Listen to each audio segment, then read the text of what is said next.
Rich people can live forever. Poor people have to sell their lives to survive. If it's you, do you want money or life? In the future world, we have a technology company. They developed fantastic technology that can extract human lifespan. This technology was used to make a shocking deal, triggering between rich and poor, an incredible competition for time and money. As long as you want to die, or you has no money, you can sell your life, and the buyers are the rich. It is easy for the rich to achieve eternal youth, so they want the poor to sell more. A human lifespan is only a few decades.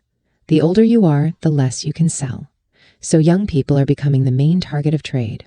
A manager of the company, Mr. Horse, was appointed. Due to his superb sales skills, persuading many poor families to voluntarily sell their children's life, a year is worth $50,000. In order to avoid poverty, these poor families will sell a minimum life of 15 years of their child, easily get $750,000.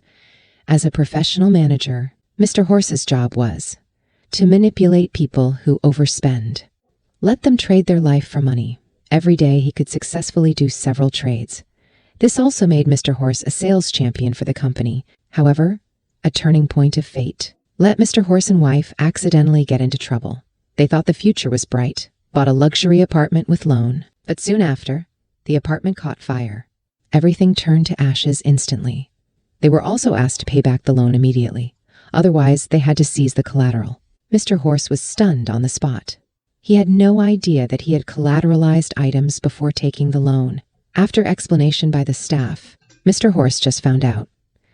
In order to buy this apartment, his wife had turned in her own DNA, mortgaged with 40 years of life. This was how they bought the apartment. Now Mr. Horse has not only lost his home, his wife also faced the threat of losing 40 years of life. He was distraught, decided to go to his company for help. In the lobby, seeing CEO Sophie, Mr. Horse used the honor of his sales champion to ask the company to help save his wife. Seeing Mr. Horse's eagerness, Sophie agreed to let Mr. Horse submit an application. However, after waiting for a few days, Mr. Horse still hasn't received an answer from Sophie. One day, the date has come for the wife to be forcibly extracted.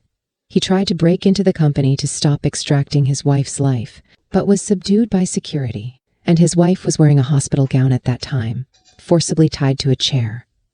Then she was punched 3 holes in the back. In this way, 40 years of a woman's life was forcibly taken away.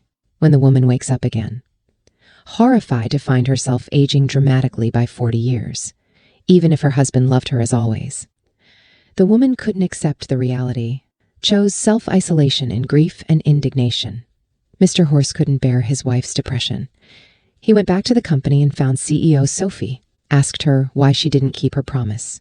However, when he saw Sophie, he was shocked to see she was much younger. Mr. Horse began to suspect Sophie wanted his wife's information to test a DNA match in exchange for his wife's life to check his suspicion.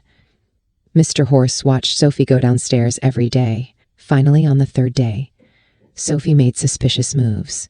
He followed Sophie all the way to the cemetery. In the cemetery, Mr. Horse tried to kidnap her, but when he saw Sophie's face, I found that she has become a slim young girl. Just when Mr. Horse was in shock, Sophie started screaming for help. Mr. Horse had no time to think. Immediately launched an attack. Unexpectedly, she was like a fish, very hard to catch, almost killed him. After a protracted battle, Mr. Horse finally tased her with a taser gun, then sprayed paint on the cemetery, shifted the blame to a terrorist organization that opposes the company. Then Mr. Horse found his wife, said he found a way to make her young again. But what my wife didn't expect was, this method turned out to be kidnapping Sophie. However, before they could take next step, the company's armed security team silently surrounded them. When the security team stormed the warehouse, they found nobody. It turned out that Mr. Horse threw his car and cell phone, taking his wife by boat to Lithuania, because he contacted private medical institution in Lithuania. They would transfer Sophie's life back to his wife. But what they didn't expect was, security personnel of the company found a photo taken casually by a tourist. They happened to be photographed above. Immediately their location was locked, just as Mr. Horse's ship was about to dock. Lithuanian police already held guns on the coast. This battle was nowhere to escape. In a desperate situation, they noticed that a family prepared to disembark not far away. Mr. Horse decided to kidnap the innocent family, using their children as a threat, forcing them to give them a ride. Although this move is despicable, Mr. Horse has no choice for the sake of their wife. After they successfully passed the customs, Mr. Horse entered Lithuania with his wife and Sophie, dared not waste any time in the country. However, they did not expect. The captured Sophie claimed to be Sophie's daughter, Mary. Said Mr. Horse caught the wrong person. Mr. Horse didn't listen at all, firmly believed the woman was Sophie. But the wife relied on her sixth sense, firmly believed that she was Mary, not Sophie. Mr. Horse immediately said, even if that person is really Sophie's daughter, because Sophie matches her wife's DNA, then Mary is Sophie's daughter. Her DNA must also match his wife's. The wife can exchange Mary's life for youth. Same thing. But his wife was unwilling to take life of an innocent person. The two disagreed on this. During the debate, Mary pretended to use toilet, asked Mr. Horse to turn his back, then took advantage of his inattention, knocked him with a loose steel pipe, took the phone, fled in a hurry, finally called the company. Didn't say a word. The phone accidentally fell into the swamp. She was stuck too, screaming for help. In a critical moment, his wife arrived just in time, saved the girl with a stick, took her to shower thoughtfully, wait until the girl takes a bath. The wife observed Mary's waist didn't have the 3 holes of the syringe, was convinced she's not Sophie, but Sophie's daughter Mary. The wife's heart in debate. She didn't want to become an old woman, but she didn't want to take life of an innocent person. Mr. Horse kept comforting her, put her to sleep. However, in the midnight, they were kidnapped by strangers with guns. At the same time, the previous call made by the girl was tracked by the company up to this moment. The security team was rushing here, and the strangers who hijacked Mr. Horse turned out to be a terrorist organization against the company. By them, Mr. Horses learned the unbelievable truth. Their apartment fire was not caused by a short circuit, but someone deliberately set fire so that they couldn't afford the loan. It was logical to let the wife be enforced, taken away 40 years of life, and the people behind all this was Sophie. Then the organization offered Mr. Horse a chance to get revenge. Soon Sophie's security team would surround this place. At that time, Mr. Horse could trick Sophie into the building. Mr. Horse agreed immediately. Sure enough, it didn't take long for the security team to come. Mr. Horse came out to negotiate, indicated that if they shoot, his wife inside will kill the hostage immediately. Now he just wanted Sophie to come out and talk. Unexpectedly, Sophie was in the armed force. She got his wife's life and looked like a young lady. Mr. Horse asked Sophie to come in with him, exchange her life with Mary's life. Otherwise, his daughter will suffer. Sophie appeared indifferent, but cared about the safety of her daughter, just as she agreed to go in with Mr. Horse. The security chief suddenly asked a question to Mr. Horse. How do you know that Sophie will definitely be in the team? This sentence made Mr. Horse stunned in place. He was usually a top-notch actor. At this moment, he didn't speak for 10 seconds.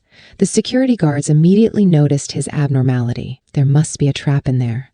When they tried to kill Mr. Horse, didn't expect an undercover pointed a gun at Sophie. It was too later, and Sophie was shot several times. Then a fierce gun battle broke out between the two sides. Mr. Horse hurried back into the building. He tried to escape through the back door with his wife and Mary, just as Mr. Horse was looking for the car key. Mary shot her wife, but she was dumbfounded that there were no bullets in the gun. The wife narrowly escaped. She grabbed Mary by hair and knocked her out. Then they took her to the scheduled location for surgery, but the wife didn't expect. Mr. Horse became sympathetic on the road. Their two positions were reversed. Mr. Horse thought she was not Sophie. They shouldn't hurt an innocent girl, but the wife went through life and death. After the trauma of losing her beauty and youth, she didn't want to lose this hard-won opportunity. The wife forced Mr. Horses to get off the car. Then she took Mary to the doctor's designated location. With the help of a doctor, his wife got 40 years of life from Mary, then drove away. And Mary went back to her house in a state of despair. Suddenly discovered that her mother, Sophie, was not dead. It turned out that Sophie wore body armor beforehand. Falling to the ground was playing dead. Instead, it prompted Mary to pay for her life. Mary felt an unprecedented breakdown. Soon after, the young wife had a new baby. Not far did Mr. Horse stand on the hill and, seeing everything, silently turned away. Joined a revolutionary group against the company. That's the end of the film. Do you support Mr. Horse or his wife? Comment is welcome.